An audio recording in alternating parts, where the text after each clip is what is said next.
Welcome to the ISF podcast from the Information Security Forum, featuring timely conversations, practical insights, and resources for global cybersecurity professionals. I'm your host, Tavia Gilbert. In this episode, ISF CEO Steve Durbin speaks with commentator and policy analyst Michele Wucker, author of The Gray Rhino: How to Recognize and Act on the Obvious Dangers We Ignore, and her newest release, You Are What You Risk, a new art and science of navigating an uncertain world. Steve and Michele discuss individual and collective risk appetite, the concept of a risk ecosystem, how to build a culture and team that can balance your organization's risks appropriately, and more. So, Michele, it's lovely to talk to you. Thanks very much for taking the time to talk through some of the things that we're going to be covering off in terms of risk in particular. I'm very interested in talking about risk management and all of the different things that you've been covering off in, particularly in your most recent book, but also one of the ones you wrote before that. We'll get to that momentarily. But before we start, it would be really helpful, I think, for people listening here, if you could just give us a little bit of your background, tell us who you are and set the scene. Sure. Well, I'm so glad to be here and really glad that you're interested. I got asked the other day by a reporter, what do I call you? I've seen you called an economist, a journalist, a consultant, a strategist, a speaker, a policy analyst, an anthropologist. What are you? All of those have some grain of truth, but none of them is exactly that. I started my career as a financial journalist, then later became a media and think tank executive. And almost 6 years ago, I started working almost exclusively in risk with the Gray Rhino concept that I had coined in 2012 and introduced to the world in 2013 to help us to pay much more attention to the big, obvious, scary thing coming at you, and to remind people that we're much more likely than we think to ignore it, but we're not condemned to do so. So I wrote about that in The Gray Rhino that came out in 2016, and more recently in You Are What You Risk, which is a sequel of sorts to The Gray Rhino. So let's go back to start at the beginning, I guess, with Gray Rhino, rather than diving into the sequel. So a lot of people listening to this, obviously in the security space, very familiar with the concept of black swans. We talk about those a lot in security, maybe not quite as familiar with the term Gray Rhino. So let's start there. What exactly is a Gray Rhino? So I developed the Gray Rhino as a metaphor to better talk about this question. Why do some people see a big scary thing coming at them and do something about it? And why do other people not? It actually started in my former life, writing about the Argentinian debt crisis in 2000, 2001, when there were lots of warnings. The debt's going up, the reserves are going down, the economy's going down, the math is really pretty simple. And there was a proposal by some very, very smart people on Wall Street to do a preemptive restructuring, which didn't happen. And that proposal involved probably about 30% of the debt being written off. And most creditors lost 70% because they didn't do anything in time, which is pretty bad math, if you ask me. And, 10 years later, I saw very similar dynamics in Greece, but at this time, the entire euro was at stake. And so I wrote a paper that I presented at the World Economic Roundtable, which was a group that the World Policy Institute, which I was running at the time, did jointly with New America, and said basically, hey, Greece, learn from Argentina. Don't make the same mistake that Argentina did. And it was one of the first public calls for a preemptive restructuring. And in spring of 2012, late winter, early spring, Greece and its creditors actually came to an agreement that prevented a catastrophic, chaotic default and probably would have led to the collapse of the euro as well, and with much bigger problems. And so that spring, I'd been running this think tank for several years and was sort of at the point where I was ready for a reset button and wanted to go back to writing and really wanted to know, what's the difference? How come Argentina and Greece both saw this thing and only one of them did something about it? And I realized that not everybody geeks out on sovereign credit spreads the way that I do, but I thought that who knew, right? But I did think the question was so important and so relevant, in fact, even more relevant, as I later found out, than I knew, and wanted to talk about it in an accessible way. My work in policy has always been around trying to take complex, geeky topics and make them relatable and help anyone, not just policy wonks to talk about them. And so this was very much what I was trying to do.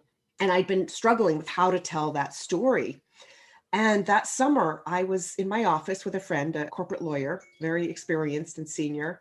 And that's when the rhino came into my head. I'm like, it's really big. It's scary. It's coming at you. Scary, like with a horn. And I thought the rhino. Mm-hmm. And so he made a black swan joke, of course, referencing the term that became big in the great financial crisis, the thing that's so improbable, unforeseeable, unimaginable. And so I thought, wait a minute, there is a black rhino and there's a white rhino, but I don't really remember that much from my zoo visit in grade school. Let me go check out Wikipedia. And that's when I discovered that black rhinos are gray, white rhinos are gray, but that's not what we called them. And so it seemed to me to be a great metaphor for just how vulnerable we are to, trying to ignore the thing in front of us. And, some people talk about my work as a response to the black swan. And I mean, the idea of the color came from my friend's joke, but really the central idea was not about the black swan at all. It was about this question: why do some people see it and deal with it? And why do some people see it and look away or otherwise don't deal with it? And so that's how the Gray Rhino was born. And it was very interesting. When we first pitched the book proposal, a lot of American editors came back and said, well, why do we need a whole book about things that are obvious? It's like, if they're obvious, we're dealing with them. So, this is not counterintuitive. Right. And I went, oh man, this is so counterintuitive. You don't even know it's counterintuitive. Like, they really didn't want to believe that we ignore obvious things. So in talking about it, I emphasized that ignoring part. And over the past several months, I've come to almost regret that, because some people have been saying that by definition, gray rhinos ignored. And that's exactly the opposite of my point. And, we have the elephant in the room for that, the thing that by definition, nobody pays attention to and that we normalize. And my point with the gray rhino is that, when there's a big scary thing coming at you, you've got a choice. You either get trampled, or you get out of the way. Maybe you let someone else get trampled, or you find a way to harness its strength and use that not just to avoid a risk, but actually to seize an opportunity. Let's dig into that a little bit more. You make the point about Argentina and Greece. Why is it that some people do, I suppose, go into this state of denial, if you put it that way, persist in the face of obvious risk, as opposed to taking what after the fact could be viewed as being a pretty obvious route? What's the root of all of that? Why does it happen? Well, there's a whole book about it. There was so much. But I'm trying to get it into a small enough tidbit. But, some of it is human. And that's part of my point, is that some people get very defensive when I say we ignore obvious things, particularly Westerners, particularly Americans among Westerners. Right. And my point is like, no, I'm not criticizing you. I'm giving you permission to recognize that you need a fresh look at obvious things. Our brain is hardwired to keep out scary information if it's so much that it's going to overwhelm us and we're going to collapse. Elizabeth Kubler-Ross wrote about this just beautifully when talking about the 5 stages of grief, which I actually drew on a little bit, was inspired by when I came up with the 5 stages of a gray rhino. So some of it's a natural human response. Some of it is a group dynamics response, particularly when everybody in the room went to the same schools and, looks the same and studied the same things and comes from the same perspective, is that when you're in a group, it becomes socially very difficult to raise a point that people don't want to hear. Right. And it becomes even more so in homogeneous groups. So there's that part of it. There are also structural incentives, whether in, how politicians get elected. If your term is only for 4 years and you may or not be reelected, you don't want to take a seemingly hard decision to prevent a crisis, because people are really bad at counterfactuals. They don't like to think about preventing problems. It's really more in your interest to kick the can down the road and let the problem blow up for someone else. And we praise people for fixing problems, but it's really hard to praise people for preventing problems, because that involves a lot of counterfactual thinking and imagination. And we don't do nearly as good enough job at celebrating whistleblowers, at celebrating people who made difficult decisions to prevent problems. In companies, you've got quarterly earnings. You've got shareholders who will just, beat up your price. And if you're the CEO and your pay is tied to the stock price, you are going to focus on the short term, and you're probably going to take some shortcuts that are actually going to hurt the value of the company and your shareholders and yourself in the long run. But CEO tenures are shortening. Just, like everything in the world seems to be shortening and going faster and faster and faster. Right. And so a lot of our incentive system is not set up right. And so I've also, in You Are What You Risk, taken a much more individualized psychological approach. Over the past couple of decades, we've seen huge advances in behavioral economics and behavioral science, Thinking Fast and Slow, the work of Daniel Kahneman and so many other people who I admire so much. And they talk about these natural human biases. But there's a new wave of thinking about that, which is that not everybody operates the same way under those biases. Not everybody has the same amount of loss aversion, for example. Right. And so what I've done now is kind of taking it a step further and looked at how group dynamics in your organization interacts with the greater set of societal values, which are then reflected in the policy environment, the risk ecosystem, as I call it, and with each individual's set of innate personality combined with experiences, combined with group dynamics, combined with habits and awareness of risk and the feedback loop that creates. And, I call that a risk fingerprint. And every person has one, every organization and every society. And so I look at how that risk fingerprint interacts with all of these other dynamics to determine whether you're going to get out of the way of the gray rhino or not. Right.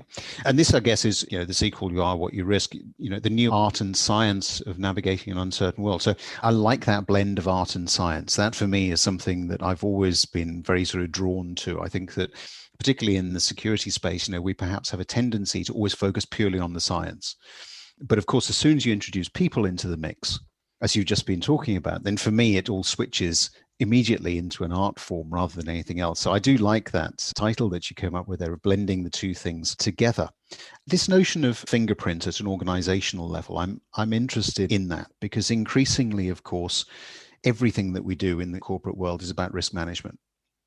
And yet, if we bring it right the way back to security, and it's the point you just made that I want to go into in a bit more detail, a lot of security professionals would perceive perhaps that they don't get the credit, that they aren't rewarded for avoiding a breach, a loss of data. The light is only shone when the breach happens and it goes public and they then have to pick up the pieces. What are some of the things that you've seen as to how people can effectively encourage more of what I would call the art, more of the human piece, the reward element around, anticipating and doing something to prevent a problem rather than just sitting back and waiting for it to happen? What you express is so much in line with one of the reasons why I wrote the new book. I've given a lot of talks in Europe, particularly in the business continuity and disaster risk reduction communities.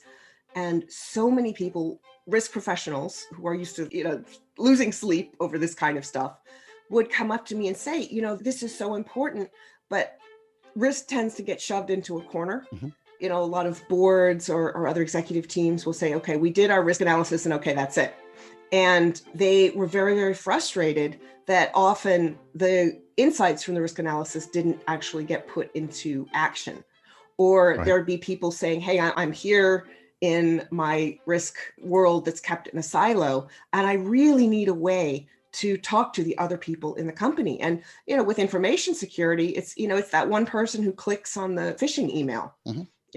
And you really need every single person to be aware and responsive and to feel like they've got the power to do something about it. And that sense of agency is incredibly important. I've talked to so many people in companies who say, I'm aware, all of my other coworkers on the front line are aware of these things, but how do we get these ideas all the way up to the top? There's like this sort of two-way information gap. Right. And that communication is so important. And it's a problem very similar to what I faced in the policy world. And, you need the science to come up with the right policies. the right things to do, to really do a strong cost benefit analysis, to analyze, to understand the implications of what you're doing. It's necessary, but it's not sufficient. Then it's the communicating that. It's the hearts, not just the minds. And that's really why I came up with the gray rhino metaphor in the first place. And it's why, Aesop and so many other people throughout history have used animals or other metaphors as a way to communicate with people. Another thing that I found just fascinating while I was doing the research for this book, there were some studies the Risk Policy Working Group did in the US of different states and their mask wearing or their COVID responses. And one of their findings was that in many cases, people saw the risk of catching COVID and dying from it when you caught it as being much, much, much higher than it was in reality. Right. But they said that perception didn't necessarily correspond to, wearing masks and social distancing and doing the kinds of things that would protect you. What they found was that the messaging that was most effective in getting people to deal with the risk in front of them was to tell them, this is something that's easy to do. You can do yourself. You've got agency. You can do it at any time, at any day, and it works. So that combination of agency and efficacy. So that's hugely important in how risk professionals can communicate with people in the rest of the company, making sure that they know you are important. You have positive and negative agency. You can either click on that phishing link or not. And, you're important to this. And also that you have the power to do something. There's one woman who helped develop a whole risk program for her company. And she said she used the gray rhino in that. And she said she'd start going down the hall and people would poke their head out their doors and they're like, hey, I got a gray rhino for you. And, kind of making it, the right amount of fun and serious. That communications part is just essential to everything, whether it's policy, whether it's security, whether it's marketing or motivating your team or just about anything you do. And too often communications gets, shoved in the corner, the opposite corner of the room from the risk management stuff. And they're both essential, but we don't appreciate them as much as we should. I'd agree with that. And one of the questions that I've been asked a lot over the last 12 months, I guess, since everybody's been, working from home and not able to, as you just said, stick their head out of the office door and wave at somebody is, how can we use some of those same techniques, but in a remote environment? Well, we've heard so much about the learning curve of, virtual interactions and Zoom and things like that. And, the first step is obviously mastering the technical part of it. There's a great skit on Saturday Night Live, right when everybody was starting to do all the Zoom about people, figuring that out. But once you get beyond the technical part of it, a lot of the communications principles are very similar. And a lot of that actually requires listening more than most of us give credit for. That goes to a concept that I talk about in You Are What You Risk called risk empathy. Right. Which is that, you can look at your own risk fingerprint. You look at the things that affect how you deal with risk. And once you do that, you can look at the risk fingerprints of the people around you and understand why they are responding the way they do and what can make them more comfortable. The risk fingerprint is interesting. I get asked all the time, can you change your risk fingerprint? And some of it you can't. I mean, just like the print on the glass and forensic investigations with all that black powder they put on. Part of it is genetically ingrained. Your innate personality. That's like the whorls and the arcs on your finger. You can't change, except if there's a huge event, like you cut your finger or like you go through a traumatic experience. That is going to indelibly change the fingerprint. And how it changes it depends on all kinds of things. The people around you, your values, the habits that you develop. If you're doing manual labor, you get calluses all over your hands. But if you are, working some desk job and use all sorts of soft, sweet smelling lotion on your hands, they get, nice and soft. Not to take the metaphor too far, but, you get my drift that there are things that you can do to take care of your attitude. And part of it is simply being aware. There's a wonderful tool that I talk about in the book called the Risk Type Compass, developed in the UK by a group called Psychological Consultancy. which is based on big 5 personality types. And they look at how methodical or impulsive you are and how, anxious or calm you are in face of risks. And they've developed several risk personality types around that, including how closely you hew to any of those types. I'm mildly intense, which I just love. It's such an oxymoron, right? But, people come at things from different ways. Different things make people more comfortable or more nervous. And once you start understanding those things about yourself, it makes it so much easier to understand it with the people around you. For example, all these conversations right now about should my company require vaccines to work here? One of the most important things is to talk to your employees. Who's scared of vaccines, who's got access to it, what makes them feel that way, what's important. If you give them incentives to get the vaccine, is that going to work better than the stick? How do they feel about the behavior of the people around them? One of the things that the past year has shown us is that your risk level depends so much on the people around you. And when I first started taking public transportation, it was probably about 6 months in to the pandemic. I took the bus down Lakeshore Drive in Chicago, and it was a beautiful drive. You see the lake, very calm. Everybody's wearing masks, no problem at all. A couple of weeks later, I took the L, our subway and above ground train system, and I changed cars 4 times because there are people with the mask hanging down over their mouth or no mask at all, or, crowding together and yammering away. And it was a completely different set of behaviors of the people around me. And I did not take the L again for many, many months after that. And the same is true in a company. What you do is listen, find out what the risk fingerprint of the group of people is. What are the risk fingerprints of the individuals? Why are they behaving that way? Sometimes people may do something that seems very risky, not because they are less nervous about it, but because their idea of taking control is just doing the riskiest thing they can, but that doesn't mean they're less anxious. So we've all got a whole set of different behaviors, and understanding the roots of those behaviors for ourselves and for the people around us opens up a conversation that's hugely important and can open up doors you probably didn't even know were closed in the first place.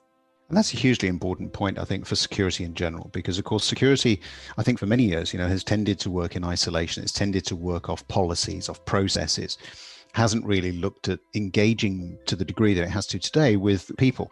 And I think that very often when we talk about a risk appetite that exists across an organization, it's something that for some people is handed down from a board of directors. It's somehow created. But the best risk appetites that I've come across have been co-created across the organization, because they've begun to understand how people might react differently from a cultural standpoint, for instance, from perhaps a departmental perspective. And so it's about bringing all of those things together, isn't it, that really gives you, I suppose, that insight that we're talking about here to arrive at a solution that is going to help you deal, I guess, with some of the challenges that are out there. Absolutely. And a big part of it, too, is not making assumptions about what the people around you think about risk. I found that there's a lot of stereotyping. In fact, a lot of women and people of color have experiences that other people in decision-making positions make assumptions about them.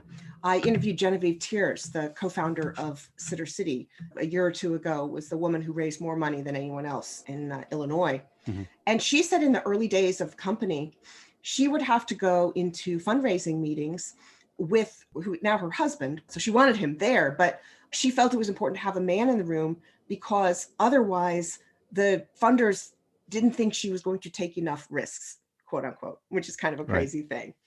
And she said that she spoke with a lot of other women founders and they had very similar experiences. But you look at the research behind it, and there was one study I cite about they looked at, how much capital people deployed, all sorts of, risk metrics. And they said that women weren't actually that different from men, if at all. Julie Nelson at University of Boston has also done a lot of work, looked back at a bunch of studies whose headlines were, "Oh, women are risk averse," which is a word that I actually hate, have come to hate through the course of writing this book. And she said that in many cases, there were flaws in the analysis. In many cases, these assertions were made with the slimmest statistical evidence.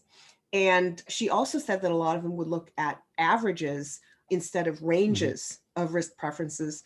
And she concluded that men and women have about a 95% overlap in risk preferences, which is not much difference at all.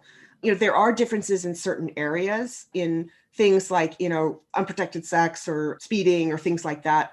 Men do take more risks. But what's interesting is that in many cases, a guy who normally drives very aggressively will actually drive less aggressively if there's a woman in a car. So there's something about having people of different genders, of different perspectives around the table, in a room making decisions.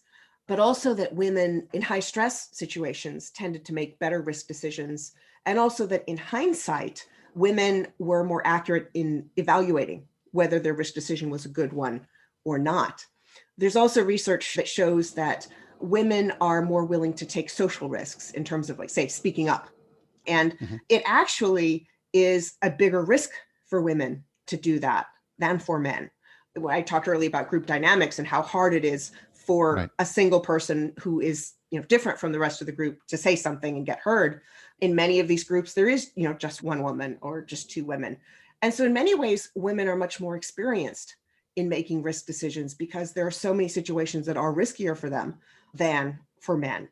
So I think that in many cases, women's risk abilities are way underestimated, but that also it's not just a matter of, women or people of color or age, but it's the importance of having a variety of perspectives because people are going to see risk in different ways and they're going to be able to flag things that you might have blinders on if you're in a room with all of your college buddies. And I think that's a really good point. I was going to just ask you, but you've answered it already, about the importance of this diversity in the group that is taking decisions around risk. Because at the ISF, we spend a lot of our time increasingly now, in fact, focusing on working on risk management, risk assessment with our members.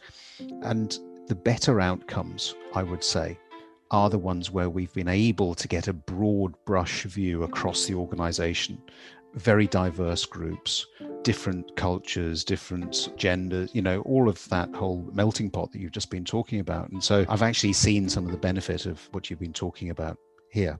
Yeah, and I think it's also a lot of times people will take, gender or demographics or something as like a proxy for that person's risk attitudes. And there's so much of a range within each group that I think it's important to actually talk about risk head on, to not just say, well, we've got women, so we've got a different risk profile, to actually talk about people going, hey, what's the biggest risk you've ever taken? Here's a risk. How would you handle that? To have that open conversation about how people feel about risk. That's going to give you a big head start. If you get into a crisis situation or a big risk decision, you've got more knowledge about how people in your group are coming at it. And you can also correct if you need to. Like if you know that your group is a bunch of shrinking violets, you can bring in someone who's going to shake it up a little bit. Or, if it's a bunch of, move fast, break things people, well, get a grown-up in the room. It's really that mix that's so important. And not just assuming that people think a certain thing about risk, but talking about it very, very openly. And that's a conversation that really, risk professionals, I think, are somewhat aware of it, but it's not being held as widely or deeply as it should. And it can be hugely, hugely helpful. Some great insights there, Michele. What I'd like to do now, I've never done this before on the podcast, so I hope you don't mind being a bit of a guinea pig, but knowing that you were coming on and we were going to be talking about risk, I did ask some of our members if they had some specific questions that I could put you. So I've got about 3 or 4 down here. So the first one I've got is from somebody who's actually in corporate risk at a large bank, interestingly, in Germany. And the question is, are there risks that we should celebrate and embrace? Or is risk inherently threatening? I love that. And the answer starts with, it depends. It's actually, sorry, but it actually goes back to the fingerprint, is that, you ask people about a risk and they see very, very different things. Some people only see the peril and the danger. They're like, risk bad, ooh, scary. Some people only see the upside, the opportunities. It's like all of these financial advisors are like, risk appetite, you need more risk, risk is good. And, forget that risk is actually a set of trade-offs. Risk itself is value neutral, although certain people are more likely to see it as negative or positive. And I think that either extreme, depending on the perspective you come from, could really benefit from balancing that out. Great. Second one here, this is interesting. I think I can tell where this is coming from. This is from somebody who's actually working in the pharmaceutical industry. And the question is in Europe again. And the question is, what should leaders do to mitigate risk? And when should leaders embrace risk? It's a great question. And I think it starts with leaders understanding their approach to risk. And I think that there's sort of a stereotype that leaders tend to be very risk-seeking. And in some ways, I don't like risk-seeking either, in the same way that I don't like risk-averse, because it involves, all things being equal. I think a good leader looks at both the opportunities and the dangers in a risk and balances that out, making sure that you are taking the risk that you need for innovation and for growth. And to be honest, I think one of the reasons that people don't always deal with gray rhino risks is that they feel like heading off a risk is risky in and of itself. They're more afraid of doing the wrong thing than they are of doing nothing like everybody else around them. So I think that good risk leadership involves self-awareness. And once you have that, try to really run with your strengths and make up for your weaknesses. Make sure that your team complements your risk fingerprint. And then it involves listening and risk empathy. What's your company culture? Do you reward people for speaking up and saying, hey, watch out, red flag here? Or do you punish them? And whether you yourself do it, what do the person's peers do? Do they ostracize the person who always sticks up their head? Do they bang them down like a nail that's sticking up? And, when you have a better sense of the risk fingerprint of your organization, then you ask yourself, is this really where we should be? I think certain types of organizations tend to skew in one direction or another. Like a big company where, people have been working there for decades, and many of them came from generations where the safe thing to do and the smart thing to do was to go and find a company to work for that's going to give you a pension and all sorts of benefits. That was the safest thing to do. And then today you've got all of these startups and younger and much more aggressive companies that have sometimes too much of a risk appetite. So figure out what the culture is and whether that's aligned with where you want to go. And then you can make a lot more tactical decisions about what needs to happen to make sure that you're aligned with the strategic direction that you want to go. Some great insights there, and a really good segue actually into the next question, which comes from the United States, somebody who works in the technology sector. It's about Generation Z. Do you think young professionals have a different risk appetite or risk tolerance than other generations? Oh, I love that question. I write regularly for Strategy and Business Magazine and wrote a piece about millennials. Right. And there were all these headlines and reports about, millennials being risk averse that make my head want to explode. And, right. I talked to a financial advisor, Dennis Nolte, who was also quoted in the book, who was, making the point of, okay, if you've got a stock market that's looking pretty toppy and you're paying close to 10% on your student loans, which means that, paying that down gives you an implied 10% return right away. What's the quote unquote risk averse decision or not? Or even, you look at, stocks versus bonds, that little wheel that I got when I started my career and opened my first 401k. I don't know if they give you that anymore, and this idea that, okay, stocks are riskier than bonds. And that's not always the case. It really depends on where each particular market is, what the other factors are. I mean, if you have interest rates at record lows when everybody's warning that inflation is coming, does that mean stocks or bonds are riskier? When you're making almost nothing from the bonds and you're almost certainly looking at a principal loss in the next couple of years. So a lot of that actually goes to my point about risk, so much depending on your perspective, on the environment around you, on the circumstances. And millennials and Gen Z even more have grown up with more of certain kinds of uncertainty and risk than earlier generations did. And of course, they had completely different types of risk as well. I mean, I'm grateful my generation isn't facing a world war like earlier generations. But I think the other part about Gen Z is that I think that they're defining success and what's at stake very differently.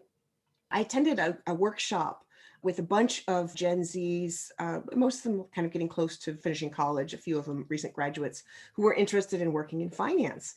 And I asked them all, what's your ideal working environment? Is it a startup? Is it a social enterprise? Is it a traditional corporate firm? I mean, when I was that age, I'm not sure when the word startup became commonly used, but I sure didn't know it when I was that age. I think that people assume what you do is you go work for a bigger corporation.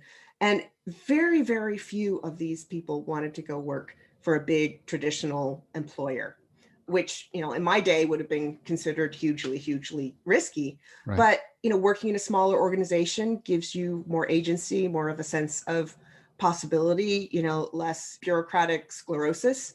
And so I think that there are real differences. And there are also studies about millennials wanting a company where there's a path upwards, where there are opportunities for learning, where there are things that are important to them that wouldn't have occurred to me to ask at that age. And that goes to my point, which is that, the risk choices that you make, what you think is worth risking, what you think is worth doing everything you can to avoid losing, that says who you are. It says who you are as a person, as an employee, as a leader of a company. And, when you're in HR or, other hiring positions in your company, you need to think about the kind of people you're attracting and what risks they are willing to take or not. And that may mean doing some work on your corporate culture in order to attract the high quality people that you want, particularly with newer generations who've got very, very different ideas about what's risky and what's not.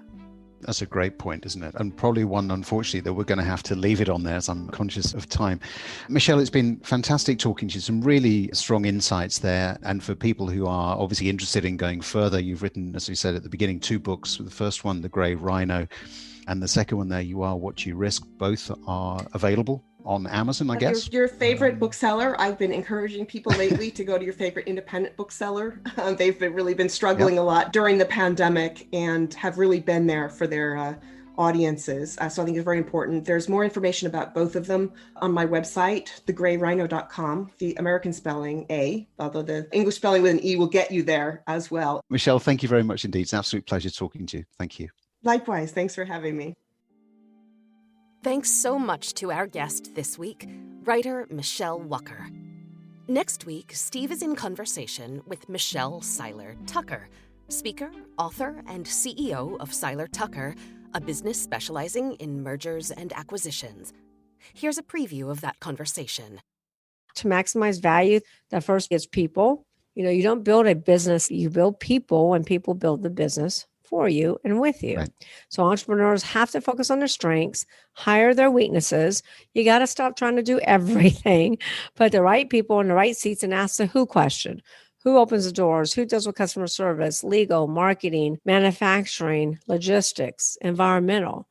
The clue, Steve, is you should never be next to the who, because you want to build a business that can run without you. We'll be back with the full interview in a week. In the meantime, will you consider writing a short review of the ISF podcast? Reviews are a big help when we're trying to reach new listeners, so if you do have a moment, we would be grateful for your time. Is there a topic or a question that you'd like us to cover in a future episode? Let us know at securityforum.org. And while you're there, we invite you to explore our catalog of past video and podcast episodes, as well as ISF's research, practical tools, and guidance related to discussions like these. Find us on LinkedIn by searching CEO Steve Durbin or Security Forum. Follow our audio feed wherever you get your podcasts, and you'll never miss an episode. The ISF podcast is produced by Talkbox and Tavia Gilbert. Music by Alexander Filipiak. Associate producer Katie Flood. Mix and master by Brian Barney. Thanks for listening.